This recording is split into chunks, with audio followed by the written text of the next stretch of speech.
volvemos al tema de la justicia, al tema del intento de magnicidio contra la vicepresidenta Cristina Kirchner, las últimas novedades con respecto a esa investigación, y las vamos a charlar con alguien que sabe y mucho en términos de justicia. Él es ex juez y abogado penalista. Se trata de Eduardo Gerón, a quien tenemos en línea. Eduardo, ¿cómo le va? El placer de saludarlo como siempre. Rebeca y Gabriel vamos a conversar con usted. Igualmente el placer es mío también de charlar con ustedes, tanto Rebeca como Gabriel. Bueno, la justicia comprueba ahora que hay otros intentos de lo que se ha denominado la banda de los copitos, por la venta de los copitos de algodón, de asesinar a Cristina Kirchner. ¿Esto se está poniendo cada vez más grave, Eduardo, cree usted? Bueno, esto es algo que realmente está en una nebulosa, está poniéndose oscuro, diría. ¿Por qué oscuro? Nació oscuro y sigue oscuro, porque lo primero que hay que determinar cuando hay un hecho de esta naturaleza son los móviles.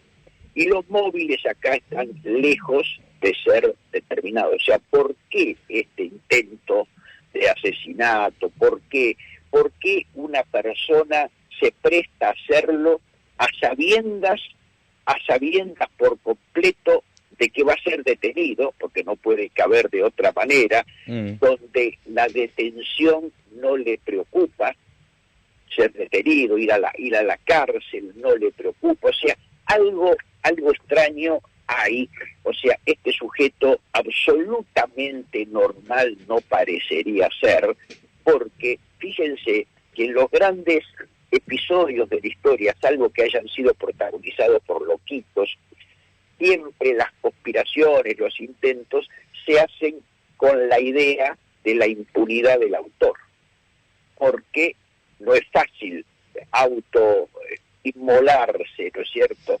Entonces, habría que determinar si estos chicos, evidentemente que no parecen tener una autonomía propia, vendiendo copitos para cometer un crimen de esa naturaleza, si fueron utilizados por alguien, que los utilizaron como chivo expiatorio, si realmente esto tenía esa intención, por qué razón no tenía una persona que va a cometer un crimen, obviamente no olvida poner una bala en la recámara si lo quiere llevar a cabo en forma efectiva.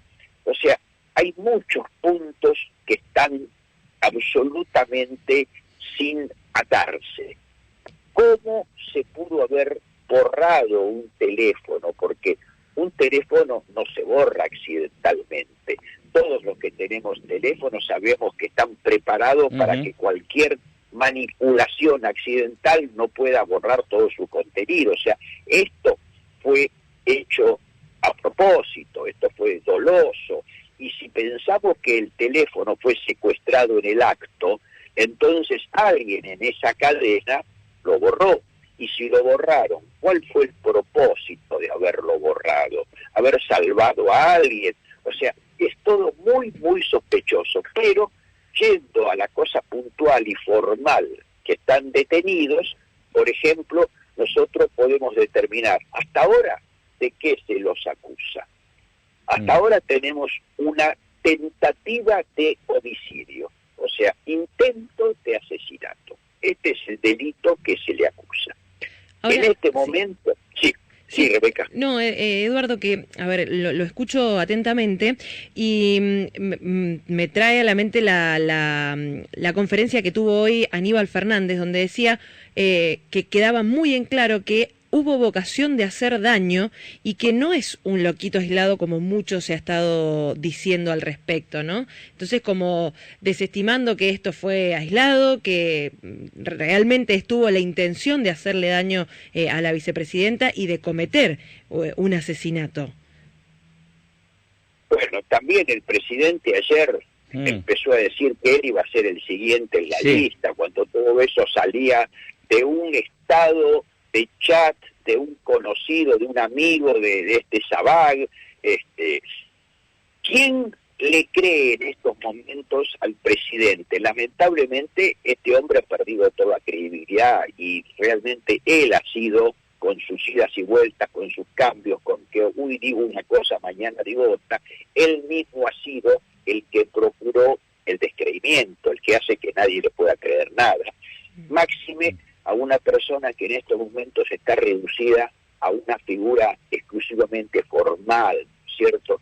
Mire, hablando de eso, ayer estaba escuchando a una encuestadora, Jacobe, diciendo que habían hecho una encuesta en la gente que pusiera la palabra con la que definiría al jefe del Estado. Y las dos palabras que más asomaron fueron inepto y títere. Entonces, sinceramente es un poco duro saber que al presidente, que no ejerce su función de tal, que no tiene poder, y sigue diciendo estas cosas sin una apoyatura sólida, porque por otra parte, si eso fuera así, él estaría en conocimiento de algo que no estamos en conocimiento nadie, que no ha trascendido de la causa judicial, ¿no es cierto? Bueno, y si así fuera, él no tiene cómo ni por qué volcarlo si él se hubiera enterado por circunstancias non santas de lo que pasa en la causa, ¿no? Porque nadie se enteró. Bueno, lo cierto es que muy posiblemente, como decíamos, estos chiquitos, no sé si actuaron solos, porque la verdad es que son muy imberbes como para poder planear un atentado de esa naturaleza, como decíamos, si tuvieran un objetivo. ¿Cuál sería? Un objetivo de planearlo así e ir a que los detengan inmediatamente, pero procediendo de una manera, diría, infantil casi, y por otra parte, contando con la pasividad policial, que en una actitud realmente llamativa no procedieron con ningún tipo de protocolo. Una vez que lo detuvieron, lo detuvo ¿quiénes? Los militantes, lo metieron en un patrullero sin siquiera esposarlo. O sea que hay un sinfín de cosas extrañas. Eduardo, sí. Perdón que lo interrumpa, usted hablaba de Jacobe y me acordé de unos datos del domingo también de otras encuestadoras, de otros estudios de opinión. Decía yo al principio que a medida que pasaban los días crecía en la opinión pública precisamente quienes se inclinaban porque esto había sido todo armado. Mientras que eso iba en crecimiento y que tuvo su pico más fuerte después de las declaraciones del senador José Mayans. Obviamente, recordarán todos, para los que no saben, los pongo en tema diciendo que si la Argentina quería volver a la paz social y a la paz política, había que dar por terminada la causa vialidad. O sea, no tenía que funcionar la justicia, no tenía que fallar la justicia para que volviese a funcionar la paz en la Argentina. A partir de que se conocen esos estudios, empiezan a aparecer pruebas que hacen que esto sea más oscuro, que nos volvamos a concentrar en el hecho del intento de magnicidio y no en las especulaciones. ¿Esto es mera casualidad? Se lo pregunto como alguien que soñó toda la vida con ser fiscal. Perdón, se fue la voz, Gabriel, recién y no escuché la pregunta. Sí, se lo pregunto esto, si es pura casualidad este crecimiento en la opinión pública de estar todo armado y la aparición de pruebas. ¿Esto es pura casualidad o puede haber alguna cuestión ahí? Pero es que es muy... Yo creo que aquí la utilización, como has dicho, las palabras de Mayans, todo eso, ¿a qué contribuye? Contribuye a acentuar una creencia en la opinión pública que más allá de la certeza o no, porque acá no importa si es cierto o no, acá lo que importa es lo que piensa la opinión pública y por qué lo piensa así. Entonces, la opinión pública lo piensa porque ve un hecho tan burdo, y además que se intenta sacar un provecho político a continuación de ese hecho burdo. Entonces eso, como bien lo dijiste, lo único que hace es afianzar en la opinión pública la idea de que estamos ante un blef, ante una patraña realmente, ¿no es cierto? Y todas estas circunstancias posteriores, yo creo que el tema del teléfono fue capital en lo que piensa la gente a raíz de todo esto, ¿no es cierto? creo que fue capital porque no podía creer que se hubiera hecho un borrado voluntario del teléfono. Y enseguida vino la comparación con lo que pasó con Nisman también, donde montones de gente entraron, embarraron la escena del crimen y demás. Entonces estamos en lo mismo, estamos en un aparato que comete este mismo tipo de hechos y que los aprovecha, y sabemos de la actitud de victimizarse que tiene muchas veces la vicepresidenta. En este caso, yo a esta altura creo que conviene esperar para ver qué determina la justicia, si es que se determina las cosas, porque hasta ahora no tenemos demasiada información.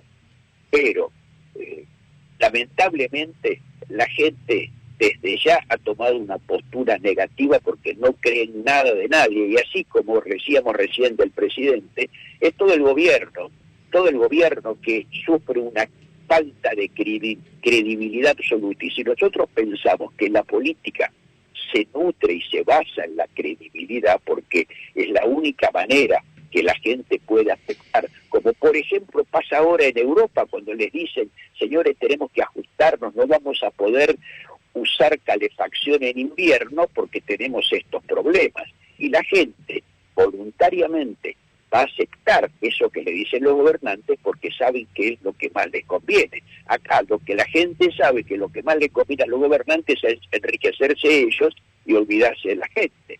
Entonces estamos con un sistema de credibilidad absolutamente devaluado.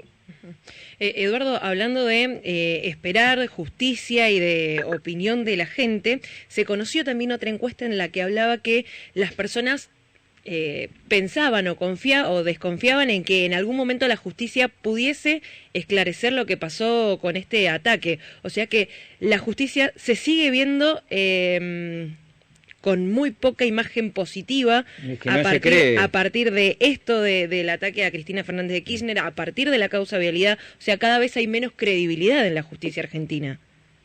Es muy cierto, y esto es tremendo, porque cuando hace tiempo atrás, hará un año o dos, empezaban las encuestas de opinión a ver que de las instituciones la justicia era la que más descreimiento tenía en la opinión pública. Esto es muy triste, muy lamentable, porque precisamente la justicia es lo que le puede dar al ciudadano lo que le han quitado.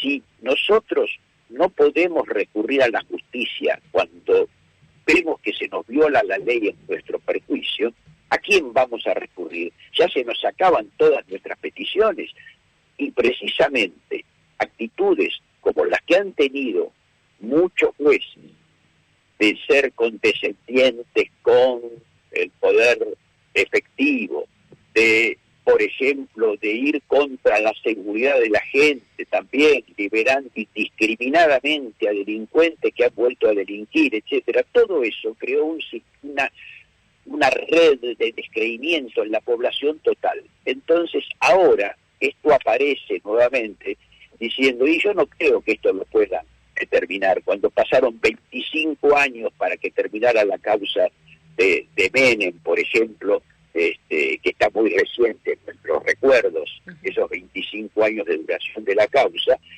y cuando han dicho que la justicia lenta no es justicia, entonces ahora, ¿a quiénes les corresponde cambiar esto? A los jueces, haciendo. Y fíjense que, por ejemplo, la actuación del tribunal oral que está juzgando a los corruptos está provocando en la gente que vuelva a creer en la justicia, porque encontrar un fiscal que está realmente poniendo blanco sobre negro todos los grandes delitos que la gente ha visto que se cometieron y que hasta ahora permanecen impunes, es lo que se necesita para volver a creer en el Poder Judicial, para volver a creer en la justicia.